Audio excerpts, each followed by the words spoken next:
बिस्मिल्लाहिर्रहमानिर्रहीम, अस्सलाम वालेकुम। मैं हूं मोहम्मद जुनैद हलीम। नाज़रीन, उम्मीद है आप सब खैरियत से होंगे। नाज़रीन, चाइना की तरफ से अमेरिका के लिए और उसके बगल बच्चे यानी कि भारत के लिए खतरे की घंटी बजा दी गई है।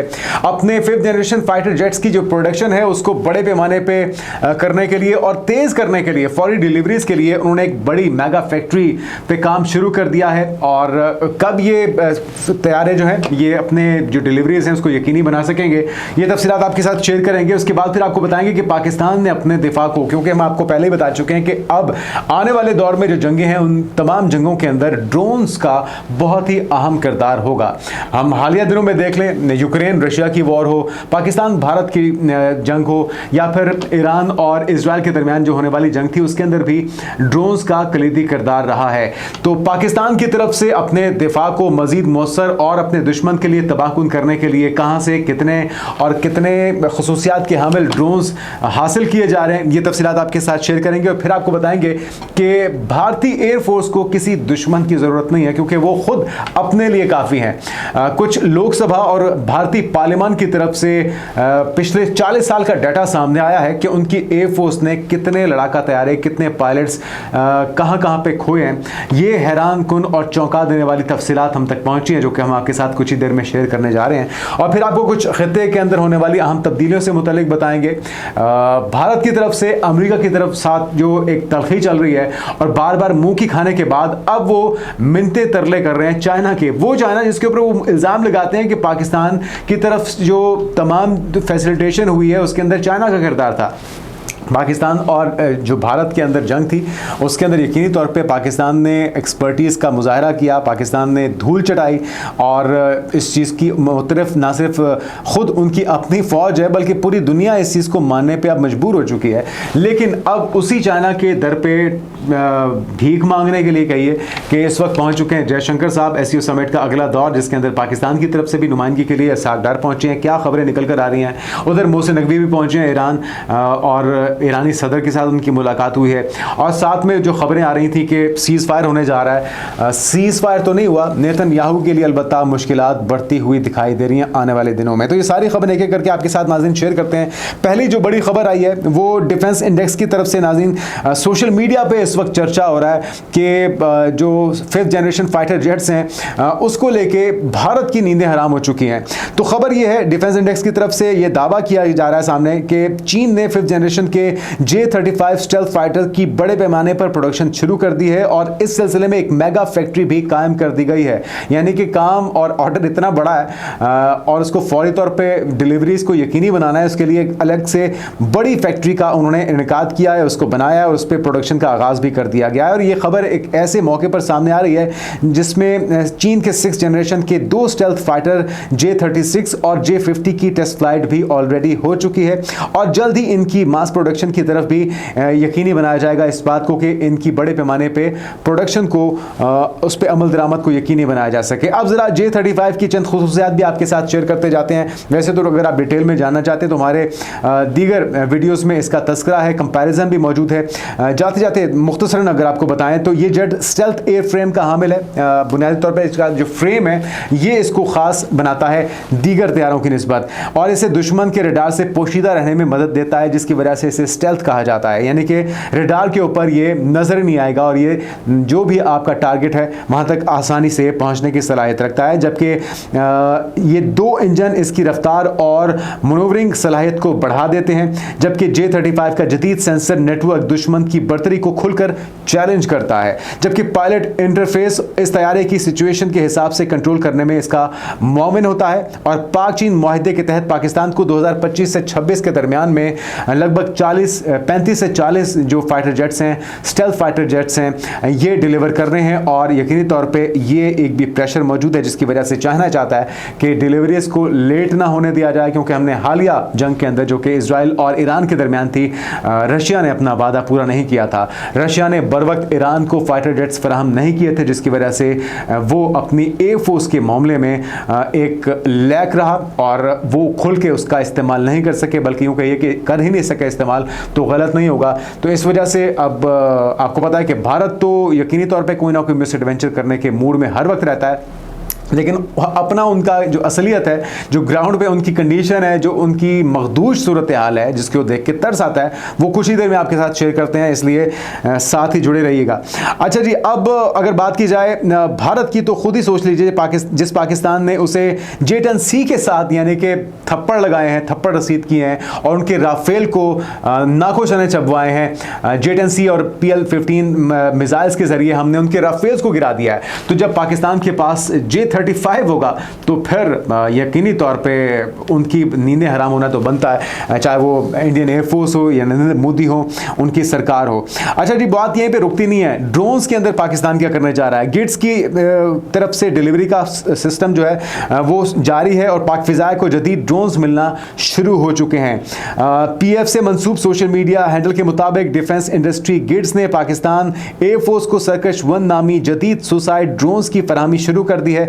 अच्छा जी, ये सुसाइड ड्रोन्स हैं और इसकी जो कैपेबिलिटीज़ हैं वो भी सुन लीजिए। इसकी रेंज है लगभग 1000 किलोमीटर या इससे ज़्यादा, और ये 50 किलो तक वॉर हेड्स लेने की यानी कि हथियार साथ ले जाने की सलाहियत रखते हैं। और ये सुसाइड ड्रोन्स, इसको इसलिए कहा जा रहा है कि वन टाइम इसका यूज़ होता है। ये अपने टारगेट को 1000 या उससे ज़्यादा किलोमीटर तक निशाना बनाने की सलाहियत रखता है, दूर तक प्रवास कर सकता है, लेकिन ये वापसी की इसकी हमें ना तो इंतज़ार होगा ना ही कोई तवक्को होगी। ये अपने टारगेट को हिट करेगा और उड़ा देगा। तो अब जदीद ड्रोन्स की फिजाएं में शमूलियत जंग के बदलते तकाज़ों से हम-आहंग रहने की कोशिश का हिस्सा है, जो दुश्मन के लिए डरावना ख्वाब साबित हो गए हैं। इंडिया की तरफ से इस हालिया जंग के अंदर पाकिस्तान के ऊपर 2 इल्ज़ाम लगते हैं और 2 ममालिक के ऊपर लगाए जाते हैं। एक तो ये कि अपनी नेटवर्किंग के जरिए वो कहता है कि चाइना की तरफ से बड़ी मुआवनत की गई है, रियल टाइम जो इन्फॉर्मेशन थी वो चाइना प्रोवाइड कर रहा था पाकिस्तान को, इसलिए उन्हें बर्तरी हासिल थी, इसलिए उन्हें सबकत हासिल थी। वो भी झूठ साबित हो गया। पाकिस्तान की तरफ से इसका डिनाइल आ गया। खुद पीपल्स लिबरेशन जो आर्मी है उनके एयर चीफ की तरफ से पाकिस्तान की कैपेबिलिटीज़ की न सिर्फ तारीफ की गई बल्कि सीखने का उन्होंने कहा कि हम आपसे सीखना चाहते हैं। तो ये उन सारे दावों की नफी है कि सारा कुछ चाइना का किया धरा था। दूसरा वो कहते हैं जी ये जो ड्रोन टेक्नोलॉजी है ये टर्की ने इन्हें फराहम किया, टर्की का बाइकआउट करो। तो पाकिस्तान खुद अपने ड्रोन्स बना रहा है जनाब, किसी गलतफहमी में ना रहिएगा और इस भूल चूक में यूँ ना हो कि आप दोबारा से कोई गलतफहमी का शिकार रहते हुए पाकिस्तान पर धावा बोलें और पहले से ज़्यादा नुकसान का आपको सामना हो जाए। अच्छा जी, अब आते हैं उस काबिले तरस एयरफोर्स की तरफ, खुद जिनकी अपनी पार्लिमान और उनकी लोकसभा की तरफ से ये सारे फैक्ट्स एंड फिगर्स हम तक पहुंचे हैं, जो कि पाकिस्तान वॉर रूम और यूरेशिया जो कि इंटरनेशनल एक न्यूज़ एजेंसी है उनकी तरफ से ये शेयर किया गया है। यूरेशिया ने 10 साल का मुआवजा किया है और पाकिस्तान वॉर रूम की तरफ से पिछले 40 साल का मुआवजा, लेकिन ये उनके अपने फिगर्स नहीं हैं, ये वेरीफाई हो चुके हैं इंडिया की पार्लियामेंट से, लोकसभा से कंफर्म होने के बाद ये डाटा हम आपके साथ शेयर कर रहे हैं। सुन लीजिए जरा कारनामे और करतूत। भारतीय पायलट्स ने लड़ाका तैयारों को ताबूत बना दिया है। इंडियन एयरफोर्स अमन के दिनों में सबसे ज्यादा नुकसान उठाने वाली दुनिया की पहले नंबर की फोर्स बन गई है, लेकिन वर्ल्ड नंबर 1 फोर्स है, लेकिन कोई कारनामा इन्होंने सरंजाम नहीं दिया बल्कि अपने आप को खुद नुकसान पहुंचाने का इन्होंने नए रिकॉर्ड बनाया है। क्या फैक्ट्स और फिगर्स सामने आ रही हैं वो भी सुन लीजिए। इंडियन एयरफोर्स ने 1989 से 2025 तक लड़ाई के बगैर ही 156 पायलट्स खो दिए हैं, यानी कि बगैर कुछ लड़े, बगैर कोई मार्का सरंजाम दिए 156 जो पायलट्स हैं इनके वो इस दुनिया से जा चुके हैं। और भी सुन लीजिए तफसीलात क्या हैं। 300 से ज्यादा लड़ाका तैयारे भी इनके वो गिरकर तबाह हो गए हैं इन तमाम कारनामों के अंदर। 200 से ज्यादा तरबियती जहाज इसमें शामिल हैं, 50 से ज्यादा हेलीकॉप्टर्स हैं, 30 से ज्यादा ट्रांसपोर्ट तैयारे भी ये अपने खुद ही खो चुके हैं। ट्रेनिंग के दौरान या तो कोई नकारा उसके अंदर पुर्जे लगे हुए थे या वो एक्सपायर हो चुके थे या उड़ाने वालों की गलतियां थी। ये सारी चीजें गलतियां कारफरमा थी जिसकी वजह से इतना बड़ा नुकसान है और ये दुनिया की पहली ऐसी फोर्स है, ऐसी एयर फोर्स है जिसने बगैर जंग लड़े इतने बड़े भारी पैमाने पर अपना नुकसान किया हो। भारत ने 2024 में 8, 2023 में भी 8 और 2022 में 5, 2021 में 11, 2020 में 5 तैयारे खोए और ये तमाम हादसात मामूल की पुरअमन प्रवाजों के दौरान पेश आए हैं। 2015 से 2024 के दरमियान भारत ने एक दहाई में मजमूई तौर पर 104 तैयारे खोए हैं, जो तकरीबन 6 स्क्वाड्रन के बराबर बनते हैं। अंदाजा लगा लीजिए, इनको किसी दुश्मन की मेरे ख्याल में जरूरत है ही नहीं। इससे पिछले 20 सालों में भारत 255 तैयारे खो चुका है, जो कि 14 फाइटर स्क्वाड्रन के बराबर हैं और इन महंगे तैयारों के साथ साथ भारत ने इन हादसात में दर्जनों पायलट्स भी खो दिए हैं। तो ये वो सारा नुकसान है जो कि अब तक भारत की फिजाया को हो चुका है। इसीलिए हम कह रहे थे कि भाई आप रशिया से रब्ता कर लीजिए, आपको F-35 बहुत महंगा पड़ेगा, क्योंकि जो आपका ट्रैक रिकॉर्ड है, जिस तसलसल के साथ और जिस फ्लुएंसी के साथ आप तैयारे गिराते हैं तरबियत के दौरान, अगर आप F-35 या $300 मिलियन का एक तैयारा अगर यूं गिराने लग जाएंगे तो फिर मेरे ख्याल में आपका तो कबाड़ा निकल जाएगा और इंडियन एयरफोर्स जो है उसको ताला ही लगाना पड़ेगा। तो इसलिए बेहतर है कि आप सस्ते तैयारे ले लें, क्योंकि आपने बहरहाल गिराने तो हैं ही, चाहे वो ट्रेनिंग के दौरान गिराने हो, पाकिस्तान का सामना करते हुए गिराने हो, तो दोनों सूरतों में आपके तैयारे करने हैं, आपके पायलट्स मरने हैं, तो हमें उनके साथ हमदर्दी का इजहार भी करना चाहिए, जो कि हम करते हैं। और हमें इस चीज़ का भी एहसास है कि आपका खर्चा बहुत हो जाएगा, तो सस्ते तैयारे लें ताकि आपके जेब पर ज़्यादा भारी ना पड़े। अब आते हैं नाज़रीन, इंडियन एयरलाइन का एक तैयारा गिरा था जिसमें 200 से ज़ायद, लगभग 260 के करीब पैसेंजर मौजूद थे, क्रू मेंबर्स मौजूद थे। बड़ा ही दिलखराश वाक़या था और हमने पहले भी अफसोस का इजहार किया था, अब भी करते हैं, लेकिन जो उसकी रिपोर्ट्स आई हैं वो बहुत ही हैरानकुन है, जिसके बाद अब इंडिया ने अपनी तमाम एयरलाइंस को ये ऑर्डर दे दिया है, ये SOP जारी कर दिया है कि आपने फ़्लाइट उड़ान भरने से पहले अपने फ्यूल स्विचेस को चेक करना है, क्योंकि हैरानकुन तौर पे जो रिपोर्ट सामने आई है उसमें दोनों इंजन के फ्यूल स्विचेस ऑफ थे। और जो गुफ्तगू सुनाई दी है उस कन्वर्सेशन के दरमियान जो ब्लैक बॉक्स के अंदर से मिला है, उसके अंदर भी एक पायलट दूसरे से पूछता हुआ चंद ही लम्हों के बाद, जिस वक्त फ्लाइट ने टेक ऑफ किया है, तो एक पायलट दूसरे से पूछ रहा है कि भाई तुमने स्विचेस को क्यों ऑफ किया, इंजन के फ्यूल स्विचेस को। उसने कहा मैंने तो बंद ही नहीं किया। जिसके चंद ही लम्हों के बाद, जितनी देर में उनको ये समझ आता कि हुआ कैसे है, अब इसके ऊपर मुख्तलिफ खदशात का इजहार भी किया जा रहा है कि क्या ये जानबूझ के किसी पायलट ने ऐसा किया या ये हादसाती तौर पर हुआ। तो अब ये नया SOP जारी कर दिया गया है। BBC की तरफ से रिपोर्ट किया जा रहा है, India orders airlines to check fuel switches on Boeing jets, यानी कि चाहे वो सिविलियंस हों या इनके फाइटर पायलट्स हों, चाहे वो सिविल जहाज़ हों, आर्म एयरलाइंस हों, इंडियन एयरलाइन हो या फिर इनके फाइटर जेट्स हों, दोनों के अंदर सूरत हाल यही है कि इनकेपेबल होना और नौसिखिए होना, इस चीज़ का एहसास ना होना कि वो अब जिस तरह ये 260 बंदों के साथ जो पायलट उड़ान भर रहे थे, उनको इतनी भी फिक्र नहीं थी कि वो बग़ैर स्विचेस को ऑन किए हुए उड़ान भर रहे हैं। और उसका नतीजा ये निकला कि चंद ही लम्हों के बाद ये प्लेन क्रैश कर गया, जिसमें 260 कीमती ज़िंदगियाँ चली गईं, जिसमें फॉरेनर्स भी थे, जिसमें इंडियंस भी थे, जिसमें सभी कौमियतों के लोग मौजूद थे। यहाँ से इंडिया से लंदन जाने वाली फ्लाइट थी।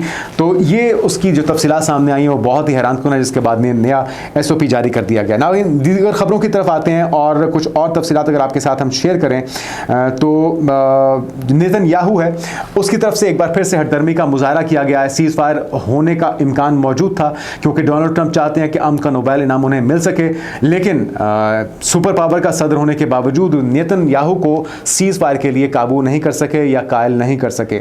अब अंदर क्या चल रहा है, ग्राउंड पे क्या हो रहा है, नेतन्याहू के अपने जो लोग हैं वो उनसे मुतनफ़िर हो चुके हैं, वो उससे बदजन हो चुके हैं और नेतन्याहू की हुकूमत ख़तरे में है। ये हम नहीं कह रहे, बल्कि इस वक्त रिपोर्ट हो रहा है, क्योंकि उनकी एक अहम इत्तेहादी जमात ने उनका साथ छोड़ दिया है। इंतहा पसंद मजहबी जमात थी ये।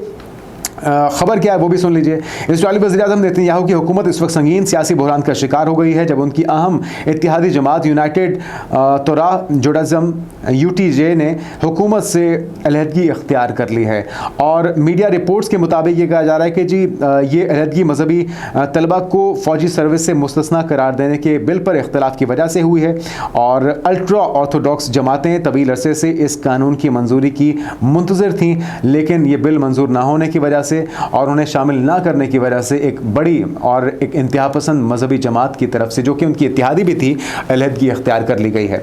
अगली खबर नाज़रीन, हैरेट्स जो कि एक इजरायली जरीदा है, उसकी तरफ से बताया गया है कि ये जो हालिया मुज़ाकराती दौर था जिसके अंदर डोनाल्ड ट्रंप ये कोशिश करते रहे कि सीज़ फायर हो जाए, नेतन्याहू हरदर्मी पर बरकरार है और उनका तज़िया ये है हैरेट्स का कि ये ज़िल्लत का बायस बना है डोनाल्ड ट्रंप के लिए और ट्रंप को इसकी वजह से शर्मिंदगी का और ज़िल्लत का सामना करना पड़ रहा है। डोनाल्ड ट्रंप जिनको पहले ही बहुत सारी तनकीद का सामना है, वो चाह तो ये रहे थे कि किसी तरीके से कायल कर लिया जाए, लेकिन तमाम तर कोशिशें रायगां गई हैं। अब वो एक और हफ्ते का वक्त मांग रहे हैं। वो कह रहे हैं कि आने वाले एक हफ्ते के अंदर तवक्को की जाती है कि 60 दिनों के लिए सीज़ फायर हो सकेगा। उम्मीद करते हैं कि ऐसा मुमकिन हो जाए और गज़ा पे होने वाला जो मज़ालिम है उसका सिलसिला रुक सके। इस वक्त जिस तरह से इमदाद लेने वाले लोगों के ऊपर गोलियां बरसाई जा रही हैं, जिस तरह से उनकी फायरिंग का और बर्बरियत का निशाना बनाया जा रहा है, इसकी मिसाल दुनिया में कहीं नहीं मिलती, जिस तरह से नस्ल कुशी का सिलसिला गजा के अंदर, फ़लस्तीन के अंदर जारी है। नाज़रीन, दूसरी तरफ आते हैं इस खित्ते के अंदर होने वाली तब्दीलियों के हवाले से। तो एक तरफ मोहसिन नकवी पहुंचे हैं,